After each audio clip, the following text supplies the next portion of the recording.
mismo objetivo, llegar a los ciudadanos, llegar a la gente, comunicar, hacer cultura, crear, y ellos lo hacen. Y luego, de Alfonso González Calero, pues es un placer.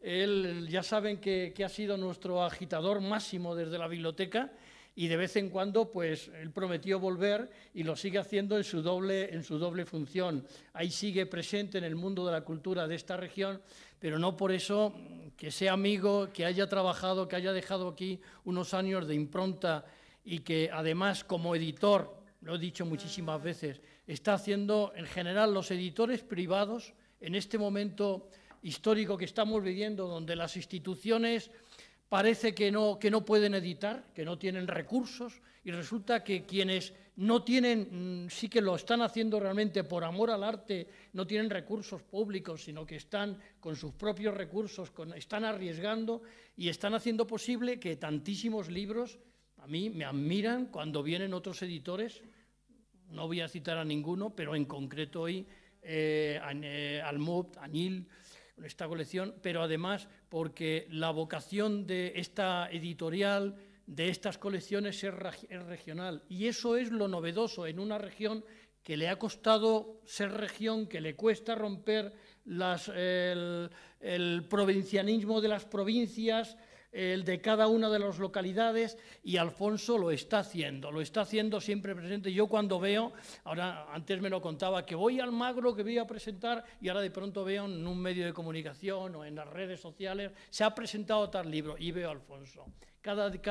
No digo cada día, pero muchísimos días, haciendo región, construyendo cultura, y yo creo que eso es un valor que yo no me voy a cansar nunca en agradecerlo, porque no hay ninguna obligación, sino la que uno mismo se plantea, la convicción de investigar que tiene Ángel y que se demuestra con estos libros. Por cierto, uno de ellos basado en una edición que conservamos en la colección Borbón Lorenzana de esta biblioteca. No quiero decir nada porque ahora vamos a explicar. La convicción y la pasión de un comunicador, y la pasión y la convicción de un editor para conseguir que los libros lleguen a sus destinatarios, porque sin el editor, no nos engañemos, pues Ángel habría escrito estos libros y estarían en un cajón. Y gracias a personas, en este caso a Alfonso González Calero y a otros editores, estos es posible que lleguen a las librerías, a las bibliotecas, en definitiva a ustedes. Eso tiene un mérito grandísimo, grandísimo. Aunque haya gente que no lo valore, pero yo lo valoro mucho y lo quiero decir, aunque Alfonso sea mi amigo, lo quiero decir aquí públicamente. Y Ángel está en esa senda, y que tengamos aquí hoy a Javier, pues para mí es un placer y un lujo. Y ya me callo, que he prometido darle las buenas tardes y darle las gracias por haber venido. Alfonso. Gracias, Juan, muchas gracias. Yo también quiero ser breve porque creo que nos apetece escuchar a Ángel, al autor de uno de los libros y el autor de la edición del otro, y también a Javier Ruiz, que ha hecho el prólogo de uno de ellos. Bueno, yo muy rápidamente decir que estoy muy satisfecho de estos dos libros nuevos que son un escalón más dentro de Almud, Ediciones de Castilla-La Mancha, en dos colecciones distintas, la colección literaria y la colección normal. Yo creo que el trabajo de Ángel es muy serio, es muy riguroso. Y antes pues comentábamos un detalle. Él ha venido aquí a la biblioteca últimamente 2 veces a dar unas charlas en un ciclo que coordina nuestra amiga Carmen Almoguera, que nos acompaña hoy, y entonces ha tenido un éxito absoluto, ¿verdad?, de público y de tiempo, porque yo me contaba, dice, estuve 2 horas y la gente no se levantó de la silla. Digo, bueno, Ángel, no sé cómo lo consigues y tal. No, yo sí sé cómo lo consigo. Yo creo que Ángel se trabaja muy bien los temas, los investiga y luego tiene la buena habilidad, eso lo resaltas tú, Javier, en el prólogo, de que lo sabe contar. Es decir, el tema del honor en el teatro a priori podría parecer un tema duro de una tesis doctoral, una cosa erudita tal, y él consigue hacerlo atractivo y consigue que alguien como yo, que no soy ni muchísimo menos experto ni en literatura, ni en crítica, filología, pues lo leas con gusto, aprendas un montón de cosas, ¿no? Yo, que sí conozco un poquito más de historia, me asombró, por ejemplo, la introducción histórica, propiamente histórica, al siglo de oro español, que es verdaderamente magnífica, es decir, ya como historiador, ¿no?, aunque no sea su profesión, su dimensión profesional, pero en fin, lo cierto es que lo ha hecho bien. Bueno, decir eso, que yo estoy muy satisfecho de haber podido editar estos 2 libros, tanto el propio de Ángel, el del honor en el Teatro del Siglo Toledano en el Siglo de Oro, donde se habla de Rojas Zorrilla, pero se habla de otra serie de autores menos conocidos, pero también muy interesantes, como el propio Blas Fernández de Mesa, que es el autor del otro libro, como Valdivielso, Martínez de Menese, Quiñones de Benavente, etcétera, etcétera. Es decir, se habla de una serie de autores importantes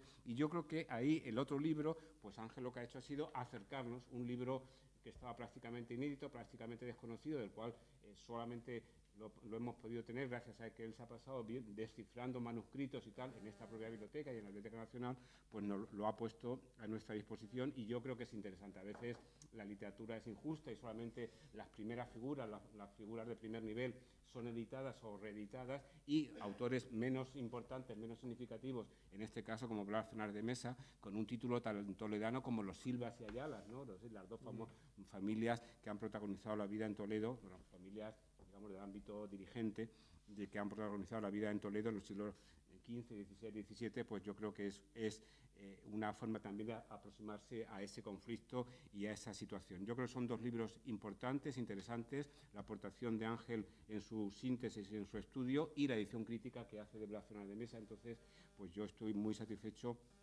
de haberlos podido editar y bueno, el libro lo hemos visto ayer, él y yo lo vimos ayer porque como siempre las imprentas pues nos tienen hasta el último momento, pero en fin, yo creo que han quedado razonablemente bien en cuanto a presentación y a legibilidad. Mucha gente se nos queja de que los libros estos han quedado razonablemente bien y nada, simplemente desearles que les interesen, que les gusten y bueno, vamos a escuchar ahora a Javier Ruiz, que es el prologuista, que yo creo que también nos animará un poco a entrar, a introducirnos en los libros y finalmente pues cerrará el acto el propio autor, Ángel de Cerro. Así que Javier, cuando tú quieras.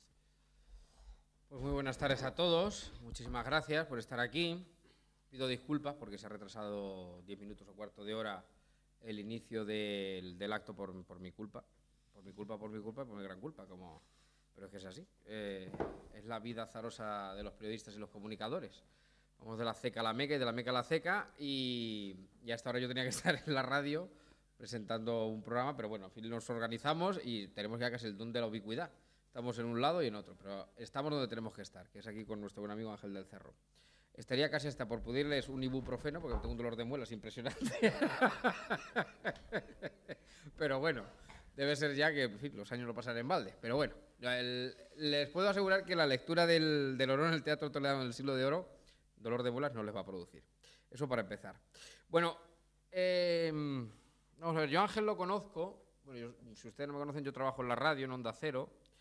En Onda Cero Radio Toledo llevo ya aquí 15 o 16 años, con lo cual, pues ya como si fuera abuelito de toda la vida. Y la verdad que es peor que casi la fe de los conversos, porque los que venimos de fuera nos volvemos más toledanistas todavía. Es verdad, es una cosa que, en fin, aprendes a amar esta ciudad y a quererla, y todo lo que tiene que ver o todo lo que se hace en torno a Toledo pues te llama la atención.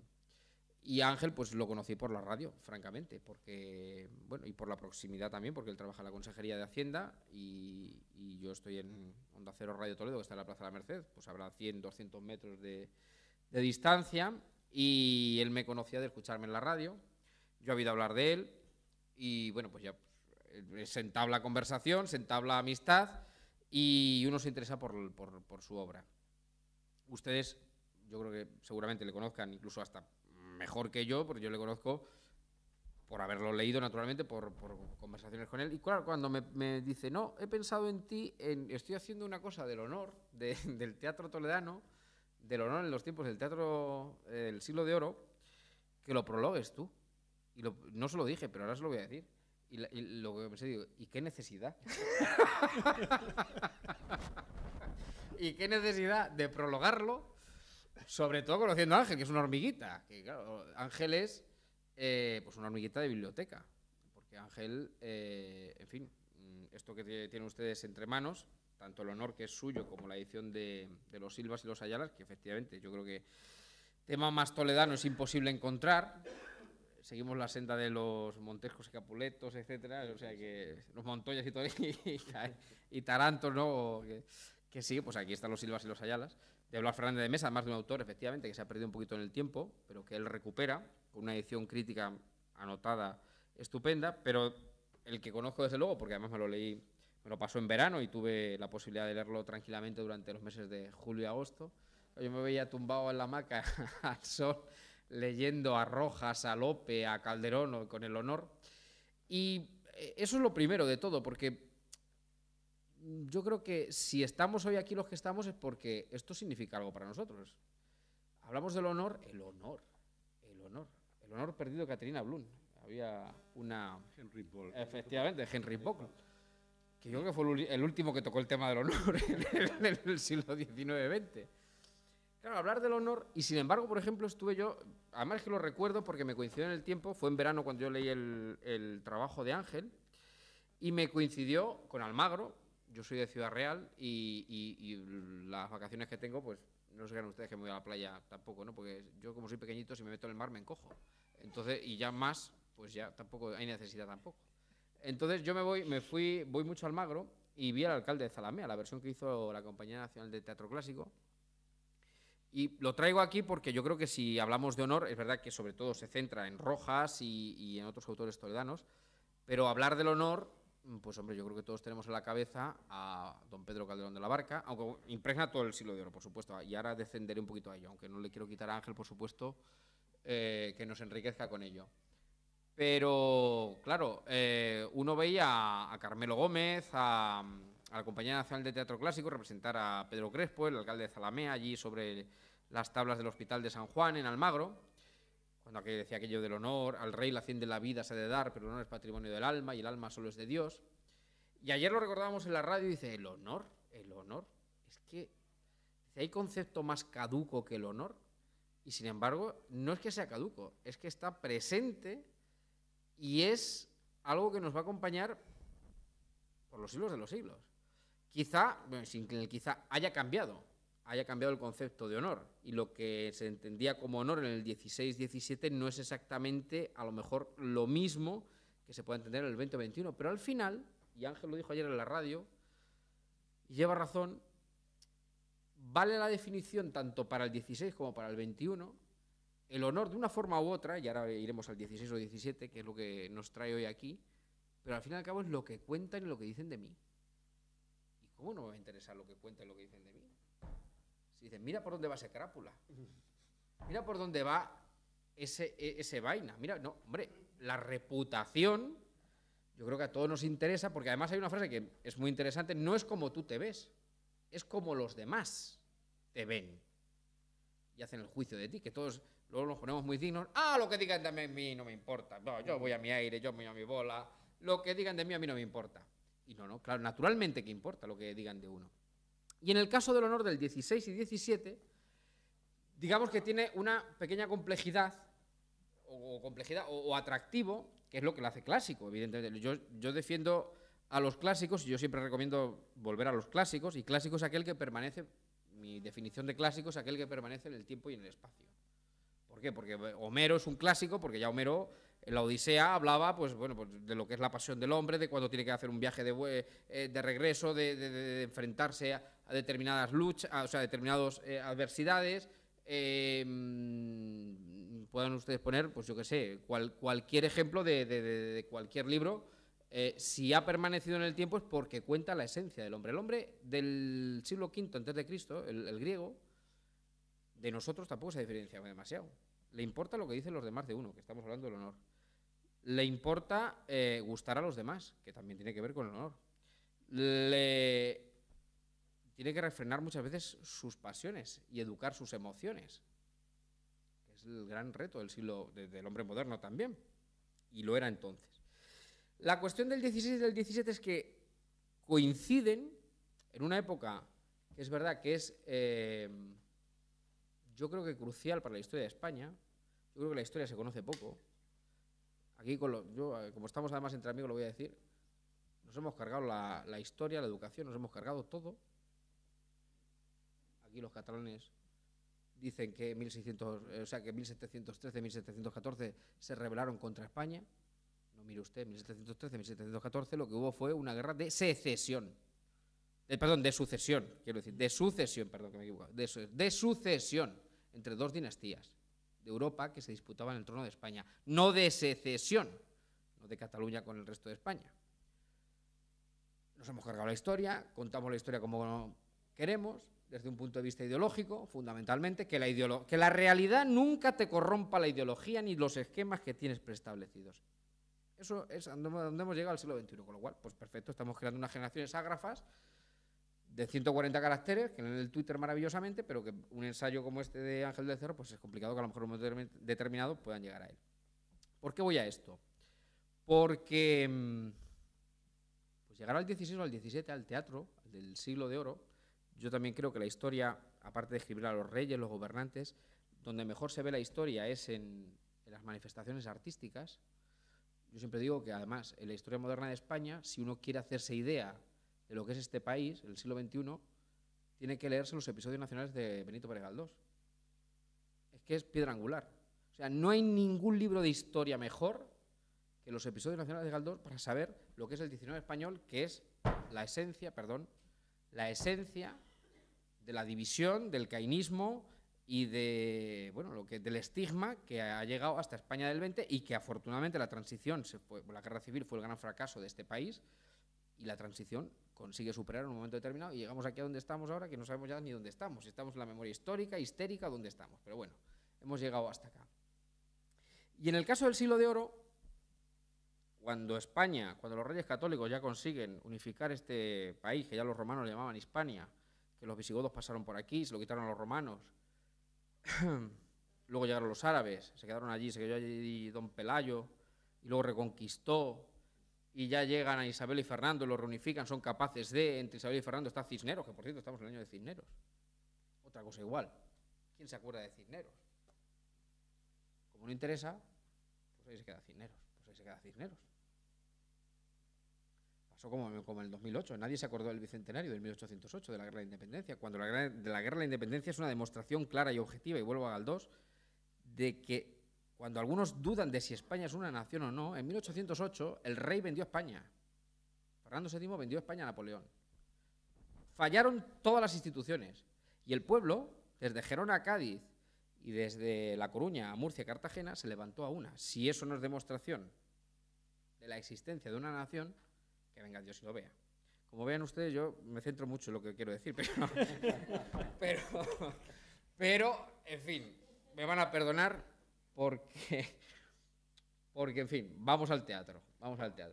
El 16 y el 17, cuando se forma España, es la España moderna, de los reyes católicos, veo que se ríe Juan, en fin, es un gran comunicador también, Juan. Bueno, en el 16 y 17, cuando se forma España, la España moderna, pues coincide una serie de talentos monstruosos, como son Lope, Cervantes, Quevedo, Calderón, Rojas, Tirso y tantos otros. Y el teatro, pues era el cine del 20, el internet del 21, es el gran descubrimiento, la gran afición de las masas. Y claro, la virtud que tiene Ángel es que se centra en un aspecto que es clave, que es el teatro, pues es como cuando quien nos estudia a nosotros, pues estudie, pues eso, el internet, las redes sociales, el cine en el siglo XX, y el teatro hay que estudiarlo en el 16 o en el 17 para saber cómo era la sociedad de entonces, ¿no? Y claro, se habla del honor. Yo digo en el prólogo, al principio, que el honor, dice, es aquello, dice aquello que nos queda a los que ya no tenemos nada, ¿no? Que era muy de labriego de entonces, ¿no? Dice, el labriego, cuando ya había perdido, el labriego pobre, que eso, por ejemplo, es muy de Pedro Crespo, también del alcalde de Zalamea, dice, bueno, aunque no tenga dinero, pero tengo el honor, ¿no? Bueno, el honor, la fama, la reputación, siempre, como digo, nos ha importado, pero lo que más me interesa del teatro del siglo de oro es cómo en torno a ello son capaces de Lope, Tirso, Calderón, todos los grandes de los autores, de establecer unas tramas. Es como hoy, por ejemplo, serían las tarjetas Black o alguna cosa de esta, que si te la pillaban o te encontraban algo relacionado en torno a ellos, se armaba la mundial. Es decir, si tú tenías un problema de honor, es que tenías un problema muy serio. Se desenfundaban las espadas, los machetes, los estiletes. Es decir, en torno al honor se construía una sociedad de un imperio, que efectivamente, donde dijo Felipe II, no se ponía el sol, pero que tenía los pies de barro. Básicamente porque había hambre, se pasaba necesidad, y por ejemplo se declararon hasta tres veces la bancarrota, ¿no? En un momento determinado. Entonces, la gran virtud de Ángel, que yo no sé si sería por eso por lo que se acordaría de mí, porque ya ven ustedes que tampoco tengo demasiadas me gusta mucho, y he leído mucho Lope, he leído mucho Calderón, he leído mucho Rojas en su momento, pero como aficionado realmente, la gran virtud de Ángel es que lo disecciona y desmenuza muy bien. Y la lupa de aumento la pone sobre bueno, pues hechos muy relevantes y además fragmentos muy bien seleccionados, digamos, clave pues de esas obras, ¿no? de Lope, de Calderón y de los grandes autores del siglo de oro. Y para el lector moderno, porque, insisto, yo defiendo mucho a los clásicos desde la visión moderna, es decir, el clásico es el que permite la versión. Eso en música se entiende muy bien. Beethoven, Mozart, Bach, Mahler, más reciente, incluso Wagner, que son más recientes, admiten versiones, siempre y cuando no se vayan mucho de madre, porque son clásicos, es decir, son clásicos y lo permiten. Y Lope, Calderón, Cervantes con sus entremeses, Rojas, permiten las versiones porque son temas esenciales que ocurren en un momento determinado y sobre los que gira una sociedad entera. Entonces, yo les animo a leer este libro, el de El honor en el teatro toledano del siglo de oro, por supuesto también la versión de Blas Fernández de Mesa, insisto que la edición crítica, yo el que me empapé fue el del teatro toledano del siglo de oro, pero porque recupera cuestiones que son esenciales y que a día de hoy si nos enteramos de que alguien habla a nuestras espaldas, nos dice, pues mira, este es un cual, este es un intrigante, este es un tal, no desenvainamos la espada, no nos retamos a duelo, no nos retamos a muerte, ni sacamos el pistolón, pero tenemos un problema serio también. Y si podemos, con perdón de la palabra, putearlo al otro, pues lo haremos en un momento determinado, ¿no? Yo creo que el honor, como digo, y voy terminando, al inicio del prólogo, es la base de una sociedad trentina, además, no hay que olvidar la contrarreforma, ¿no? Estamos en un momento clave también de lo que es el pensamiento y la religión. Y la gran virtud, como digo, de Ángel es que lo explica muy bien, acerca mucho a Calderón, a Lope, a Cervantes, a Rojas, lo centra también en Toledo, evidentemente, porque Toledo era la gran urbe del 16, aunque luego se llevara a la corte, pero aquí seguía siendo un gran rompeolas. Y únicamente decir que, bueno, hay que leer a Ángel, hay que leer los clásicos, y que yo reivindico el concepto del honor hoy día. Porque al fin y al cabo al hombre se le conoce no solamente por lo que dice, sino sobre todo por lo que hace. Y cuando el pequeño se enfrenta al grande, como era por ejemplo el caso de Pedro Crespo con el rey en su momento, con Álvaro de Ataide, en este caso con el capitán del ejército español, al final prevalece la versión y los hechos y lo que pretendía Pedro, es decir, la reivindicación de su honor. Si bajamos la bandera y nos da igual determinados valores, al fin y al cabo el honor es un valor que está ahí, insisto, no solamente lo que dicen de nosotros, sino también el concepto que ya está incluso que nosotros tenemos de nosotros mismos, pues, hombre, en una sociedad que todo vale, bueno, pues yo creo que anclarnos a algún eje importante o algún valor, como pueda ser el honor, es interesante.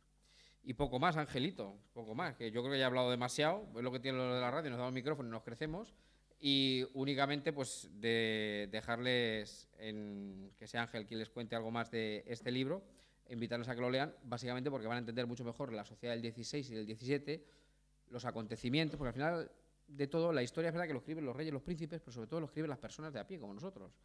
Y es en el teatro y en estudios como este sobre el teatro donde se ve cuál es el leitmotiv de las personas, pues o del españolito del siglo XVI o del siglo XVII.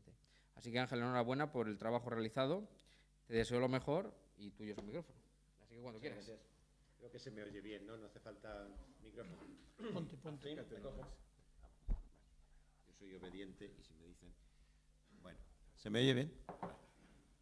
Bueno, es mi turno, pero obviamente no quiero empezar sin dar las gracias a las instituciones, no a las personas aquí presentes, porque estoy rodeado de 3 auténticas instituciones en esta ciudad. Todos conocéis, yo creo que todos conocéis porque es vecino nuestro de toda la vida, Juan Sánchez, que sería de la Biblioteca Regional sin él. Así que un hombre imprescindible en la cultura toledana, ¿qué digo? De los últimos 20 años, 30, 50, bueno, un gran historiador, un gran autor y sobre todo un gran director de la biblioteca, personaje imprescindible en Toledo a día de hoy, diría que incluso en la región, ¿verdad? Pero bueno, venga. ¿Qué decir de Alfonso González Calero? Ha estado durante mucho tiempo también aquí como un gran compañero, funcionario de la biblioteca, a cargo de la actividad cultural, de la agenda de esta biblioteca durante mucho tiempo. ¿Qué vamos a decir? Le he conocido como editor tarde, pero bueno, todos veis que su obra pues realmente es ingente y muy importante. Juan yo creo que la ha destacado y no ha dicho ni una sola cosa que no sea verdad y creo que se ha quedado corto incluso en los comentarios que ha realizado sobre Alfonso González. Y qué decir de la otra institución, que es Javier Ruiz, que lleva muchísimo tiempo con nosotros ya en Toledo, que está al frente de programas de gran audiencia, no solo en Toledo, si alguno no le ha oído en esos saraos importantes que monta a las 4 de la mañana en el verano a nivel nacional o cada vez que no hay fútbol, que le toca al hombre atender eso, pues qué decir de él. También con un agradecimiento especial para él, ¿por qué? Pues porque aparte de la labor de comunicador que tiene, lo que vaya haciendo, nunca ha tenido un no para toda la gente que intentamos estar en el fomento de la cultura en esta ciudad. Diría que en esta región tampoco. No conozco un poco la actividad que realiza fuera, aunque me consta que lleva muchos años moviéndose por todas partes y que, bueno, él, sus colaboradores, a veces parecen un poco locos, pero yo les recomiendo algunos de los programas que tiene porque realmente son amenos, interesantes y desde luego contribuyen a que de alguna manera otras personas podamos también ser conocidas y podamos llevar a cabo nuestros estudios. Dicho esto, les voy a hablar un poco de mi libro, porque venimos a hablar de mi libro, como decía Umbral, así que les comentaré un poco qué es lo que tenemos entre manos. Son 2 obras muy relacionadas entre sí. Digamos que la una es ahijada o sucesora de la otra. La primera que empieza es el trabajo que presento sobre el honor en el Teatro Toledano del Barroco. Tiene un origen, está aquí Enrique Sánchez Lubián, que es otra de las grandes instituciones de Toledo, de su trabajo en el ayuntamiento, otro de los grandes promotores de cultura en esta ciudad. Él se va a acordar perfectamente de don Clemente Palencia Flores, porque don Clemente colaboraba con nosotros en aquel histórico ya de Toledo de los años 82 y 83. Y fue en uno de esos años cuando don Clemente me dejó un librito que le había comprado también en otra institución toledana, en la librería de Balaguer, que durante muchos años estuvo en los pasadizos del ayuntamiento, precisamente donde hoy trabaja otra de las personas que está aquí, amiga muy querida, Marifé, en la misma zona trabaja ahora donde estaba la librería de Balaguer. Allí compró un librito, allí una tarde, bueno, aquel librito se compró el 7 de marzo de 1946 y el librito era el de Julio Milego sobre el teatro en Toledo. Y una tarde de verano, que le estaba yo visitando a don Clemente en su casa de Lucillos, pues lo sacó, me lo dio y me dijo: Ángel, si alguien puede hacer algo de provecho con este libro, igual eres tú. Y ahí me dio el libro. Y ese libro de don Clemente Palencia Flores yo me lo quedé y lo tengo en mi casa, pues en fin, con mucho cuidadito y con mucho cariño.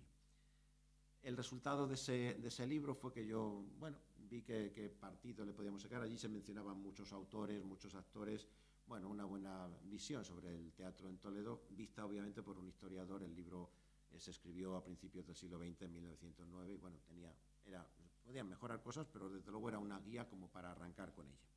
El resultado fue, pues que a mí me interesó particularmente, además a través de un curso de doctorado que había hecho en la Universidad Complutense, el tema del honor. Y ya en el año 90, con ocasión de un ciclo de conferencias que se hizo en el Museo de Santa Cruz dedicado a jóvenes investigadores, entonces éramos un poco jóvenes, pues ya presenté un primer acercamiento a este tema con una conferencia que di allí. Ahora todo eso, obviamente mucho más ampliado, aparece en este libro. Este libro que necesita de un marco histórico, que es lo que he procurado hacer primero, hacer situarlo en el contexto de la historia de España del siglo XVII, en el contexto de una sociedad estamental, rígidamente dividida, ya sabéis, en dos estamentos privilegiados, nobleza y clero, y en un estamento que llamamos el de los pecheros, que estaba dividido entre una multitud de grupos sociales, ya de todo tipo. Había comerciantes ricos, había labradores ricos, había hidalgos pobres, había labradores pobres, había hombres de los oficios, artesanos, más o menos ya de menor condición económica, cuando la riqueza empieza a ser un signo de distinción de la sociedad. La sociedad del 17 es una sociedad en decadencia. Yo creo que fue Fernando Martínez Gil el que recordaba que una de las obras que teníamos aquí en Toledo como, digamos, un punto de referencia, que era la historia de Toledo de Antonio Martín Gamero, apenas se había dedicado unas poquísimas páginas al siglo XVII, de 2 tomos que tendrán en total 1000 páginas, ¿no? Pues apenas si tendrá 20 o 25 páginas, ¿verdad? Antonio Martín Gamero, dedicada a la historia de Toledo en el siglo XVII. Era una época que nadie le interesaba, que nadie quería recordar, porque todo el mundo la ha considerado una época de decadencia. En la época, sin embargo, de oro del teatro, de la diversión, de las fiestas, de los espectáculos. Entonces, todo lo que se tenía de pobre se tenía de creativo a la hora de organizar, ya fuesen espectáculos teatrales o espectáculos de festejos en la calle. Un tiempo que nos recuerda bastante, y por eso tenía interés, además de hacer esa introducción histórica, nos recuerda un poco bastante a la actualidad que estamos viviendo. Fijaros que en un momento dado el conde duque de Olivares le recomendaba al rey, en aquella época, cuando se hace cargo Felipe IV de la monarquía en 1624, le decía Olivares al rey: tenga vuestra majestad por el negocio más importante de su monarquía, el hacerse rey de España. Quiero decir, señor, que no se contente vuestra majestad con ser rey de Portugal, de Aragón, de Valencia y conde de Barcelona, sino que trabaje y piense con consejo maduro y secreto por reducir estos reinos de que se compone España al estilo y leyes de Castilla sin ninguna diferencia. Ese era uno de los grandes objetivos que tenía el conde duque en su programa de reforma para España. El resto de reformas, si se las digo, también os van a sonar a conocidas. Por ejemplo, ¿qué reclamaba el conde duque? Una política de austeridad, reducción de oficios y cargos en la administración, medidas mercantilistas de protección de la economía, reducción de impuestos, incentivos a la nupcialidad e incentivos, por supuesto, a la natalidad. Estamos hablando de 1624, pero estamos hablando de 1624 y me da la sensación de que estos temas no están muy pasados. Claro, el problema de todo esto, que parece que el conde duque, pues, en su reforma puede ir para adelante, es que también tenía efectos sobre la moral pública. En consecuencia, se prohibían las casas públicas. No quiero decir lo que eran las casas públicas, porque todos ustedes lo saben, dicho sea de paso. Pero además se vigilaba la edición de libros. Ese tema del control de las ediciones va a tener una importancia fundamental ahora cuando les hable de la obra de Blas Fernández de Mesa, de los Silvas y Ayalas, que comentaré a continuación. Pero, de todas maneras, el intentar prohibir la difusión de las obras de teatro, de las novelas que se consideraban de dudosa moralidad, no tuvo éxito. Les digo, por ejemplo, que la producción total del teatro en el siglo XVII español ronda 10.000 comedias, 1.000 autos sacramentales, todas bajo un mismo esquema, que es lo que podemos ver en las 2 obras que edito, tanto en Los Silvas y Ayalas como en cada uno con su igual. Una comedia siempre dividida en 3 actos, siempre va a haber un planteamiento, un nudo y un desenlace, 3 actos o 3 jornadas, como se quieran, 3.000 versos, diversas combinaciones estróficas, pueden haber octavas reales, redondillas, décimas, silvas, sonetos, romances, fundamentalmente para cuando se trata de narrar épocas del pasado o hechos históricos. Todo eso, por ejemplo, también, es decir, a ese esquema responde la publicación de las obras de Blas Fernández de Mesa que nos traen aquí. Los temas que trata ese teatro, los temas que tratan son de todo tipo, pero los principales diríamos que son la religión, que va a tener una muestra en lo que llamamos las comedias a lo divino, la exaltación de la monarquía absoluta, por supuesto, ahí el teatro, como decía Javier, que es el cine del siglo XX, el internet del siglo XXI, el teatro es el elemento de propaganda del régimen, es lo que va a utilizar el régimen para transmitir una idea, para transmitir los valores que quiere fomentar, la imagen que quiere dar del reino, una imagen que está muy lejos de de ser la realidad. Es decir, los tercios españoles están batiendo en retirada, nos están dando tortas por todos lados. En un primer momento son los corsarios ingleses los que hunden nuestros barcos, luego son digamos, las tropas holandesas o francesas las que nos dan, las que nos vencen en determinadas batallas. Nuestra posición a la hora de negociar tratados con Francia, fundamentalmente, que es nuestro principal enemigo en aquella época, pues deja mucho que desear y en consecuencia vamos perdiendo territorios y capacidades. Pero la monarquía necesita que eso no trascienda, al pueblo llano y que por lo tanto necesita dar otra visión. Y lo hace a través de las fiestas, de los espectáculos y fundamentalmente del teatro. En esa misma línea política, la exaltación de la razón de Estado. Todo el mundo tiene que hacer lo que tiene que hacer independientemente de que eso esté bien, sea justo y sea conforme al derecho civil o al derecho religioso. Si, como nos pasará en el tema del honor, hay que matar a una esposa porque, bueno, vamos, porque parece, es decir, se ha visto con alguien ahí en un banco en el parque, se le ha acercado a alguien a hablar y yo qué sé, pues mira tú que me engaña, pues si hay que matarla, hay que matarla. Vamos a ir al cura, le vamos a pedir consejo, pero los manuales de la época, algunos de ellos aparecen citados en las obras, los que nos van a decir es simplemente mátala con mucho cuidado. Es decir, ante todo que no sea público. Mátala si es posible, la matas en secreto.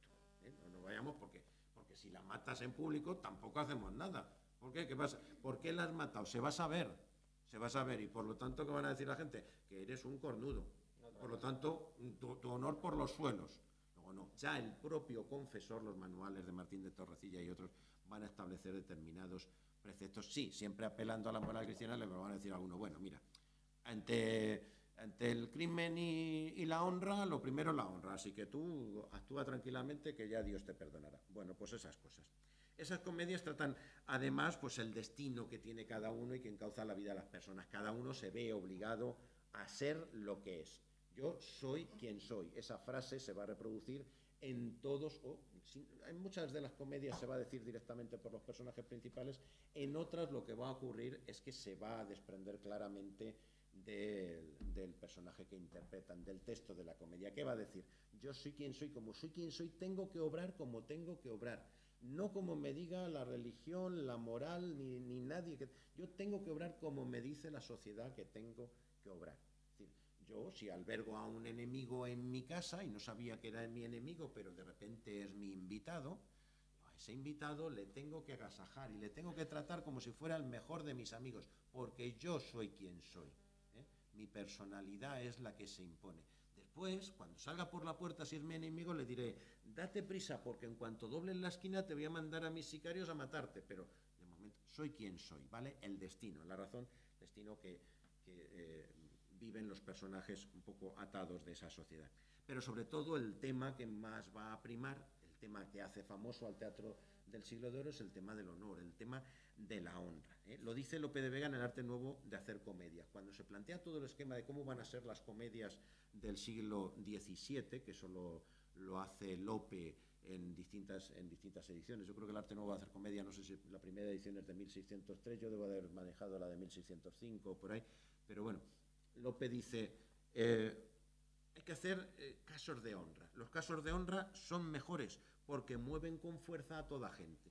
Es decir, que estamos en buscar un recurso dramático, algo que me permita vender la obra. Como diría alguno de mis compañeros, amigos aquí presentes, dirían, vamos a ver, mira, vendiendo o intentando vender estos libros no vas a ningún lado. De hecho, me dijeron, no lleves a Javier Ruiz a la presentación, lleva Olvido Hormigos, que vas a tener más público, va a venir más gente y lo vamos a vender mejor. Eso algún compañero de aquí me lo dijo. Lamento no haberle hecho caso, bueno, no sé si lo lamento. Y te hablaría de la caza. Por supuesto, tendríamos, no sé, seguramente tendríamos alguna idea, pero reconocer que venderíamos más. Es decir, estamos seguros de que Belén Esteban o Olvido Hormigos van a vender bastante más de lo que yo pueda vender. Bien, pero bueno, es el recurso en el teatro. El siglo de oro, el honor es el recurso principal. ¿Quién va a vender más? Aquel que trate los casos de honra. ¿Por qué? Porque son un drama, porque eso te permite un montón de efectos, te permite diseñar una comedia de múltiples maneras. El típico enredo, gente que entra por una puerta, sale por otra, de repente parece que le van a sorprender, pero no le sorprenden porque es de noche. Hay alguien que está, digamos, no hay más personajes, pero está embozado y está vestido de tal manera que por mucho que hable, por mucho que sea el hermano o el padre del personaje, qué curioso, no se le reconoce, porque como está embozado, pues detrás de la capa, no, aunque lleve el escudo de la Orden de Santiago al lado, que vamos, que es identificable, que no le falta, pero no se le reconoce porque para eso el efecto que ha tenido el autor ha dicho, no, es que la habitación está a oscuras, ¿eh? Gente que sale por una ventana que no se sabe cómo apareció la ventana en el escenario, ¿no? O gente que baja un monte, ¿no? Bueno, pues todo eso es un poco lo que se va a trasladar a través del teatro. El teatro refleja un poco ese concepto de honor que venía de la tradición medieval. En las partidas se decía que honor o honra, dice, tanto quiere decir como adelantamiento señalado con loor que gana el hombre por razón del lugar que tiene o por hacer hecho conocido o por bondad que en él se halla. Esto sería el concepto medieval del honor. Es decir, tú, ¿por qué mereces el aprecio de los demás? Bueno, pues por el lugar que ocupas.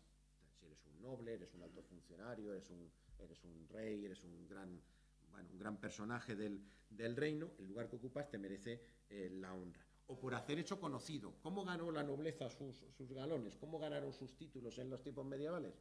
Combatiendo al moro, en este caso. Es decir, lo ganaron en batallas. Ojo, combatiendo al moro, entiéndaseme bien, o combatiendo a otros reyes cristianos. Es decir, que aquí en la Edad Media nos pegábamos todos contra todos. Era una costumbre que no hemos perdido. Seguimos con ella y la fomentamos a ser posible, ¿no? Bueno, pues vas a una batalla contra los aragoneses, contra los navarros, contra el moro si se tercia, ¿no? Ahí te has ganado los galones, ahí es donde te has ganado el derecho a ser noble, eso es lo que te... Y también por bondad, el concepto religioso, por bondad que en él se halla, ¿eh? Un hombre tiene derecho a ser considerado un hombre honrado cuando es bueno, cuando se comporta conforme a las leyes de Dios, por lo tanto también es un ser honrado. Esos tres elementos son los que estaban en el Código Medieval, pero bueno, en el siglo XVII faltaba otro elemento. ¿Y quién lo saca a relucir? Lo saca Covarrubias. Covarrubias en el Tesoro de la Lengua dice, bueno, honra es la reverencia o cortesía que se hace a la virtud, a la potestad, y algunas veces también al dinero. El dinero. En el siglo XVII el concepto de honra es tener dinero. Hace unos días lo recordábamos aquí con ocasión de mi conferencia sobre la Celestina, es decir, ¿de qué se trata? ¿Cómo se llega a ser honrado? ¿Cómo se compra la honra? Con la riqueza. Si tú eres rico, vives como un hombre ocioso, pues al final todos te van a tener por noble y te van a considerar como un elemento digno de las más altas metas en la sociedad. Entonces, ese concepto es un código que se impone a todo el mundo. Ese concepto obviamente está presente en la sociedad y el teatro no puede dejar de recogerlo. A ver, ¿el teatro recoge la realidad? Bueno, hay opiniones sobre este tema para todos los gustos. Hay quien dice, no, bueno, pues el teatro recoge la realidad, pero hay que tener en cuenta una cosa, como el teatro es un elemento de propaganda que hemos visto, el teatro lo que hace es recoger las noticias. ¿Y qué es la noticia? La noticia es lo excepcional, lo que todos los días estamos viendo noticias malas, porque indudablemente las cosas buenas no son noticias. El otro día alguien hacía una parodia también en una radio y decía... llamaban a un señor y decían, a ver, llámenos y nos dice usted qué le ocurre hoy. Y entonces llamaba el señor y decía, pues mire, no se me ha inundado la casa, no se me ha quemado el monte y no se me ha muerto la vaca, ¿no? O algo así decía. Decía el periodista que estaba decía, pero vamos a ver, ¿y usted por qué llama? Hombre, han dicho ustedes que me cuenten lo que pasa y yo creo que lo que pasa es eso. No se me ha inundado la casa, no se me ha quemado el monte, ya, pero es que eso... Y claro, el otro ya se alteraba y decía, pero entonces, ¿para qué quieren ustedes que digamos lo que pasa si no les interesa lo que pasa? Si solo les interesa lo excepcional. Bueno, pues el teatro hace eso. ¿Es que la gente se estaba matando en el siglo XVII todos los días por la calle? No. ¿Se mataba una esposa todos los días? No, pero claro, cuando ocurría... pues los mentideros de la villa, en el caso de Madrid, en la grada de San Felipe, o los avisos de Barrio Nuevo o de Pellicer recogían eso. Pues ha pasado tal cosa, Luque de tal, pues, se acercó un hombre al coche de fulanita y como fulanita sacó el guante por la ventana, pues otro, que no era ni el marido, ni el hermano, ni el padre, no, solo que la pretendía, pues digo, pues voy a retar a este, ¿no? Vamos, el que la pretendía le retaba, porque si era el padre o el hermano, lo de los duelos también era bueno, había duelos, sí, pero tampoco tantos, porque lo más normal era mandarle a uno un sicario a la vuelta de la esquina y que le diera de cuchilladas, que para eso era para lo que estaban los sicarios. No vamos a andar batiéndonos en duelos, puestos a que nos pinchen a nosotros y tal. Entonces, bueno, pues, de hecho lo dicen en muchos casos, pues le mató a tal de una cuchillada en la cabeza, dices, en un duelo, dices, le mató, pues ¿cómo serían los duelos? Tenemos la idea de que iban con una espadita, con una esgrima y tal, y todo muy mono, que va, iban con una espada a los bestias, y te doy en la cabeza, y si te doy en las piernas, y te doy por donde te dé, cuando te pille el caso es lesionarte, ¿no? Entonces, vale, todo eso se vuelca al teatro, el teatro le da una vuelta y obviamente lo presenta de una manera que resulte agradable, pero refleja de alguna manera unos valores que estaban presentes en la sociedad. Entonces, todos esos valores se recogen en los autores que llamamos del teatro toledano. ¿De quién habla este libro? Este libro habla, el más conocido de ellos es Rojas Zorrilla. Rojas Zorrilla es el autor que da nombre a nuestro teatro, al Teatro Rojas. No, tenemos que mencionar necesariamente en algunos casos a Calderón y Lope, porque son los que impregnan esa vida teatral de todo el país. Además, Lope, Lope se pasa entre 1595 y 1620, pues tiene 3 estancias en Toledo, es el gran pope, es el gran orientador, el gran maestro que influye en los autores toledanos del siglo XVII, es el que inicia ese ciclo importante. Calderón lo cierra, el teatro del barroco, el teatro del siglo español del siglo de oro, tiene esos 2 ciclos, el ciclo de Lope con una serie de comedias y el ciclo de Calderón, que se llama, ¿no? Rojas, por ejemplo, se va a enmarcar en el ciclo de Calderón, es un autor un poquito ya metido el siglo XVII, pero es el más conocido. A lo mejor la gente que hay aquí de mis tiempos y demás, pues puede haber oído hablar pues del maestro José de Valdivieso o Luis Quiñones de Benavente, como mucho nos pueden sonar a lo mejor también pues Luis Hurtado de Toledo y Sebastián de Orozco, autor de unas relaciones y de un cancionero, ¿no? Pero el resto, si hablamos de Fray Damián de Vegas, del propio Blas Fernández de Mesa, de Alonso de Villegas Selvago, creo además que tiene un retrato ahí en la galería, visto antes. Bueno, pues hay autores que no se conocen para nada. Yo he querido sacar de aquí algunas de esas obras. ¿Por qué? Porque me interesaba cómo veían el tema y las distintas manifestaciones. Obviamente, como Rojas es el más prolífico, el más representado, es un autor de corte, pues obviamente nos interesa Rojas. Rojas nos da todos los temas. Los demás recurrimos a ellos un poco como comparación, es decir, cuál es el sentimiento que tienen de ellos. ¿Qué es lo que tratan en las obras? Están presentes pues todas esas manifestaciones. El orgullo de raza, como digo, el de ser quien es. Yo vengo de donde vengo, me debo a mis antepasados, no puedo manchar el linaje de donde vengo. Ojo, ese linaje que además voy a defender claramente que es limpio, que no tiene mezcla de judíos ni de moros, que es un linaje de cristiano viejo. Eso lo voy a defender, eso lo voy a tener cuando defiendo mi orgullo de raza. Voy a defender la fidelidad al rey en mis comedias. El rey está por encima de todo, incluso cuando se equivoca, cuando hace algo malo, al final termina teniendo una actitud magnánima que le reconcilia con la audiencia. Es verdad que algunas veces lo matan al rey, porque si es muy malo, pues también el regicidio era una cosa que estaba admitida entonces. Y dices, vamos a ver, si este rey es un malvado, pues al final a lo mejor lo que podemos hacer es matarlo. Los jesuitas eran especialistas en eso y ya inventaron la doctrina del regicidio ellos mismos para decir a todo, si el rey no es bueno, nada, pues mira, pues como dice alguno, guillotina, ¿no? Bueno, pero en principio se le ensalza la monarquía, los valores nobiliarios, los signos de distinción van a estar, los personajes pues suelen desarrollarse, las comedias se suelen desarrollar en ámbito urbano, donde hay casas. La decoración que tenemos que imaginar a veces en aquellas obras, pues bueno, en algún caso la conocemos porque han llegado a nosotros suficientes escenas o casas conservadas, pues como para el tipo. Algunas de ellas, bueno, Toledo es que tiene, si nos vamos solo a la plaza de San Vicente, que os lo recomiendo, veréis que ahí hay pues la portada donde está ahora mismo, creo que se llama El Legendario, ¿no? Está la portada del Legendario, está la portada de Correos, está la portada de Cámara de Comercio e Industria. Son las portadas de las grandes casas de los grandes mercaderes. No son casas nobiliarias, pero son casas de la gente principal de Toledo de aquella época. Un signo de decir, reconóceme como honrado que yo tengo esta casa, que tengo esta propiedad. El tema de los coches, de la vida ociosa. Y luego en el aspecto ya moral o espiritual, bueno, pues como decía, el de dónde vengo y quién es el responsable de que yo venga de dónde vengo. Y el responsable siempre es una mujer, siempre hay una mujer, siempre hay una esposa, una madre, una hija o una hermana que es por la que quien yo tengo que velar, porque es la que me va a quitar el honor en su caso. Jerónimo de Urrea, que hablaba escribió unos diálogos sobre la honra militar, decía, no se cortaba al escribir, decía, vamos a ver, porque yo engaño a mi mujer, no pasa nada, yo puedo engañar a mi mujer porque a mi mujer ningún daño le hace que yo la engañe. En cambio, si ella me engaña a mí, me quita la honra. Y eso lo escribía tranquilamente en sus manuales, digamos, para difusión en el ámbito de los tercios y de los soldados. Vaya, hombre, por Dios. Entonces, claro, ¿soluciones que daban? Bueno, pues las soluciones, ya os digo, el teatro va a intentar, pues eso, va a reflejar ese ambiente. En muchas ocasiones la solución pues va a ser eso, va a ser la muerte, va a ser el castigo.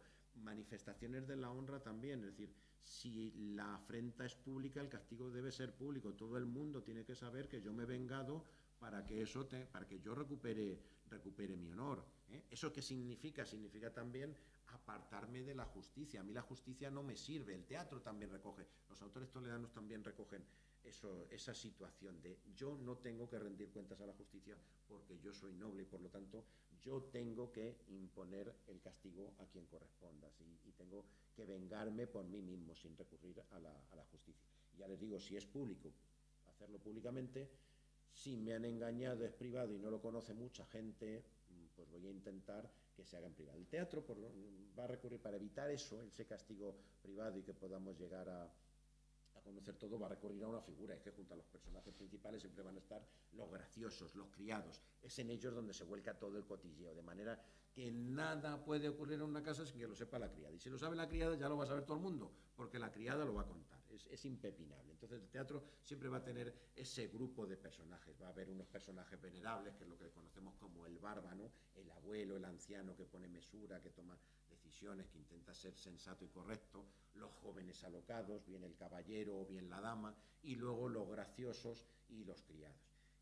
¿Qué van a hacer ahí? Digamos, poner la antítesis, allá donde los personajes principales de la obra empiezan a hablar de grandes cosas, tienen grandes objetivos y tal, pues los criados lo que están hablando es realmente de, bueno, mira, de déjate de honor, a mí dame dinero, ¿no? La famosa letrilla de Góngora, ¿no? Ándeme yo caliente y ríase la gente. Eso es lo que van a tratar. Los criados van a estar en otro mundo, van a ser la antítesis.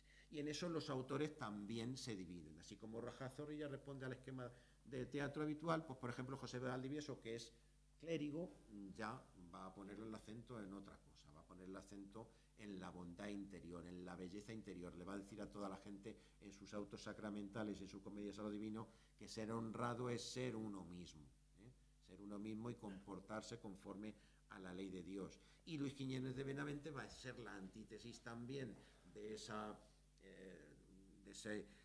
honor entendido de manera grandilocuente. Luis Quiñones se va a dedicar con burlas, con los entremeses de las obras, donde los personajes son pícaros, criados, graciosos. Luis Quiñones lo que va a hacer es va a tener otra vía de manifestación del honor. Se va a reír de eso, va a decir, venga, a mí dame dineros y déjame o si eres, va a decir claramente, bueno, más vale viejo con dinero que un buen mozo, ¿no? Que un mozo pobre, ¿no? Eso lo van a transmitir, van a decir, venga, tú manténme con los coches, por ejemplo, Gaspar de Barrio Nuevo, los coches que todo el mundo es muy dado a tener coches, no sé si os habéis fijado, Toledo, por ejemplo, tiene buenas muestras del tamaño de los carruajes, ¿no? En muchas calles sabéis que vemos esas paredes un poco horadadas, pues para que por ahí pudieran pasar los ejes de las ruedas de los coches. Se llevaban caballos. El conde Duque intentó prohibirlo, se llegó a prohibir que la gente tuviera coches de 6 caballos, que sería como si hoy le dijéramos, pues mira, no puedes llevar un Porsche Carrera, no puedes llevar un Ferrari, o si me apuras, no puedes llevar un Mercedes, un BMW, ¿no? Es decir, ¿por qué? Porque eran medidas de lujo. Claro, yo los llevo porque puedo. Yo llevo 6 caballos porque puedo mantener los 6 caballos. Estamos. Entonces, claro, pero eso en un tiempo de crisis donde había mucha gente pobre, pues se entendía que había que prohibirlo. Pero de alguna manera Gaspar del Barrio Nuevo, que hace unos trabajos, unos entremeses precisamente del uso de los coches, se queja precisamente de ese tema. Creo que no he cogido una nota, les voy a decir un poco cómo terminan en algún caso esos entremeses de Gaspar de Barrionuevo, pero bueno, como no se lo puedo decir aquí, solución. Leen ustedes el libro y se enteran al final, que es una manera también de oye, de que, vamos, ¿por qué? Porque lo que viene a decir, vamos, a mí dame un marido que tenga coche, le dice la señora, y no me den ni tanta honor ni tanta honra, pero a mí llévame en un coche que yo aquí por las Vistillas de San Agustín en Toledo, por el Paseo del Prado en Madrid, voy hecha una reina en el coche, así que, déjame. En definitiva, son autores que tratan todas las manifestaciones del honor, distinto punto, Rojas muy en el esquema calderoniano, se le nota la presencia de Calderón, se le nota también la influencia de Lope digamos, en su primera formación. El resto son, bueno, pues autores menores que tratan el tema desde otros puntos de vista. En cuanto, les decía, bien, el tema del honor, ¿cómo llegamos entonces a los libros, a la edición de mis obras sobre Blas Fernández de Mesa? Trabajando sobre el tema del honor, pues una de las cosas con las que me encuentro en un momento dado es con un manuscrito que encuentro en Madrid, en la biblioteca. Había unas referencias del siglo XVIII, en autores del siglo XVIII, sobre que existía ese manuscrito. El manuscrito se conserva en la Biblioteca Nacional, procedente de la biblioteca del Duque de Osuna. Y bueno, me acerqué a él, cogí digamos, digitalicé el manuscrito, empecé a trabajarlo. El manuscrito original conserva todavía tachones, porque se ve que Blas Fernández de Mesa, digamos, sabía que estaba tratando un tema toledano. Empieza a hacerlo la primera mano, de alguna manera, bueno, hace lo que le sale. Luego se ven algunos puntos de ese manuscrito que él intenta corregir, algunas visiones que estaba dando de las dos familias principales. Se ve que él no quería enfrentarse con los descendientes de unos y otros. Silvas y Ayala son las principales familias toledanas que ocupan o tratan de controlar el poder municipal entre los siglos XV y XVI. Prácticamente en el XVII ya habían perdido, pero todavía tenían una cierta pujanza, ¿no? Entonces, bueno, ¿qué recoge, qué hace Blas Fernández de Mesa, que era contador, era un funcionario municipal en esta obra de juventud? Pues intenta reproducir un poco lo que había sido la vida de estas dos familias, pero apelando a la reconciliación entre ambos. ¿Cómo? Pues tomando el típico ejemplo de Capuletos y Montescos, de la obra de Shakespeare, que tampoco era original, tampoco era un argumento original de Shakespeare. Lope había escrito también sobre ese tema a principios del siglo XVII y a primeros del siglo XV, creo que el primero que escribe sobre ese tema, sobre lo que había ocurrido en Verona, es Matteo Bandello, un lingüista italiano que había contado la historia de los amantes de Verona. Entonces el tema no era ni mucho menos muy original, pero entonces Blas Fernández de Mesa lo incorpora y trata, pues, del enfrentamiento entre un Ayala que viene de guerrear en Italia y un Silva que está controlando el poder municipal en Toledo. ¿Cómo? Pues se juntan dos parejas, se utiliza dos parejas, el Ayala se enamora de la chica Silva, el Silva se enamora de la chica Ayala cuando la conoce. Escenarios un poco conocidos que a día de hoy podríamos situar, pues, posiblemente en el castillo de Guadalmor por un lado, en lo que hoy es el nuncio, pero la casa del secretario Vargas, que estuvo antes, donde hoy se alza el nuncio, la sede de la Consejería de Hacienda, que sería un edificio Silva. En Toledo otro edificio Ayala sería el Palacio de Fuensalida, ¿no? El escudo que preside la edición es el escudo precisamente de los condes de Fuensalida. Y bueno, habían sido enemigos, cada uno digamos, en función de sus intereses, habían apoyado o intentado apoyar y quitar reyes en su momento, pero bueno, Blas Fernández de Mesa intenta ir a la conciliación, porque ese es otro argumento que van a tener los autores toledanos. Son más de la conciliación, de que las obras terminen sin venganza, que de que terminen con un castigo y que terminen con una muerte violenta. Eso es lo que intenta Blas Fernández de Mesa. Se inserta también en esa línea y entonces propone el casamiento, obviamente, de las dos parejas. Había ocurrido en la vida real, es decir, digamos, cuando interesa hacer alianzas, los Silvas se habían casado con Ayalas, entonces eso había ocurrido, claro. En otros momentos, pues, por ejemplo, no recuerdo porque no sé si...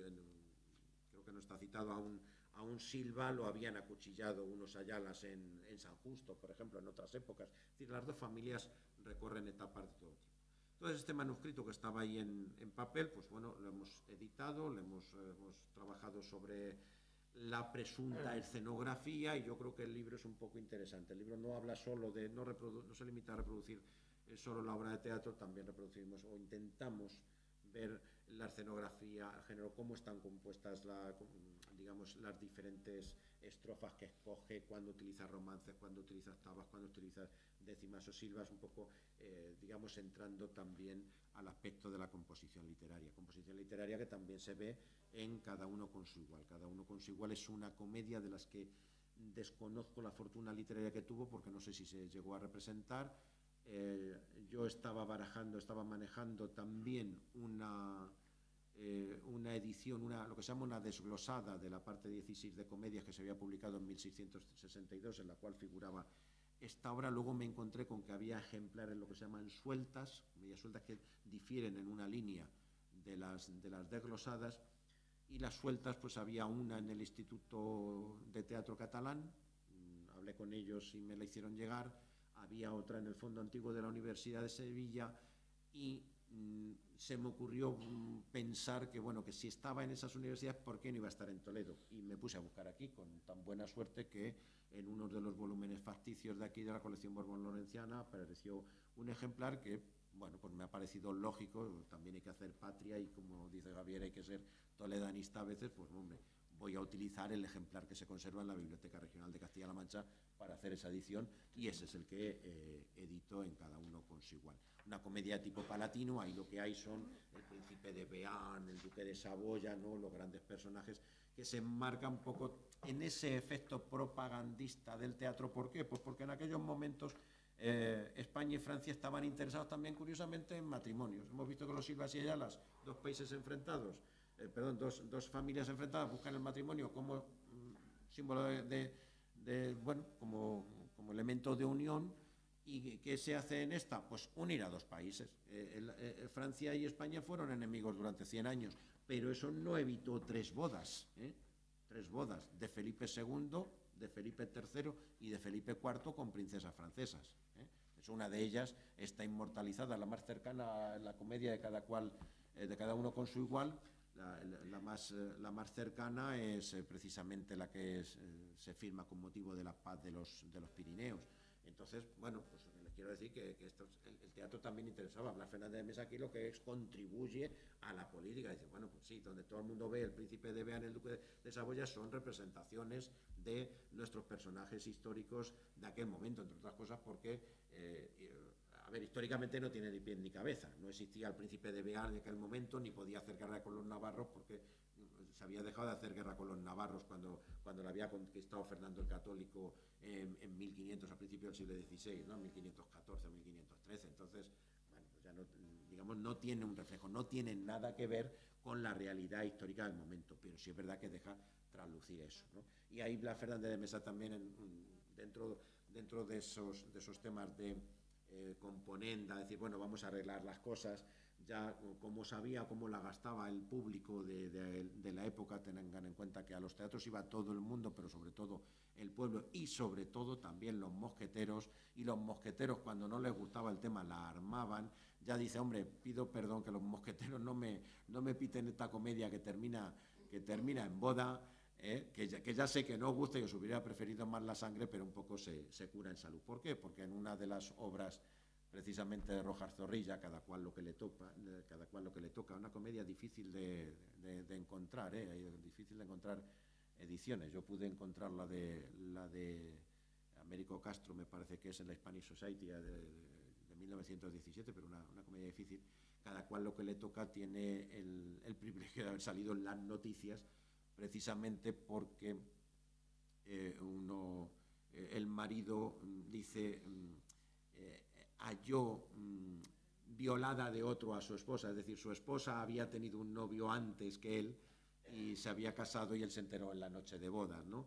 Entonces, como no la mató en el momento, eso no le gustó, sino que la perdonó y siguió con ella casado. Pues como la perdonó, los mosqueteros no le gustaron, le montaron un escándalo al pobre Rojas Zorrilla de mucho cuidado, y los avisos de Barrio Nuevo de la época lo recogen y lo cuentan. Los avisos de Barrio Nuevo, los de Pellicer, yo creo que eso. Bueno, esta es un poco la introducción, estas son las obras que presentamos aquí, esto es lo que hay, es un trabajo que yo creo que está hecho con un interés de que pueda llegar a todo el mundo. Si lo he conseguido, pues me alegraré, ustedes pasarán, espero, que un buen rato leyéndolas, y desde luego no era mi intención hacer ningún ladrillo ni ningún volumen, digamos, para eruditos. Creo que es bastante asequible un poco para todo el mundo, sin perder de vista que obviamente pues es un trabajo técnico, con muchas notas a pie de página, con muchas aclaraciones que yo creo que son necesarias, y he intentado evitar también aquello que decía Rafael Álvarez el Brujo cuando presentaba en sus espectáculos y se refería a las ediciones críticas, ¿no? Decía, sí, un mamotreto de 600 páginas, coges una página, la primera línea es el texto de la obra, el resto la nota a pie de página, decía Rafael el Brujo, y obviamente en muchas ocasiones no le falta razón. Bueno, pues muchas gracias por su atención y esto es todo por mi parte. Muchas gracias por estar.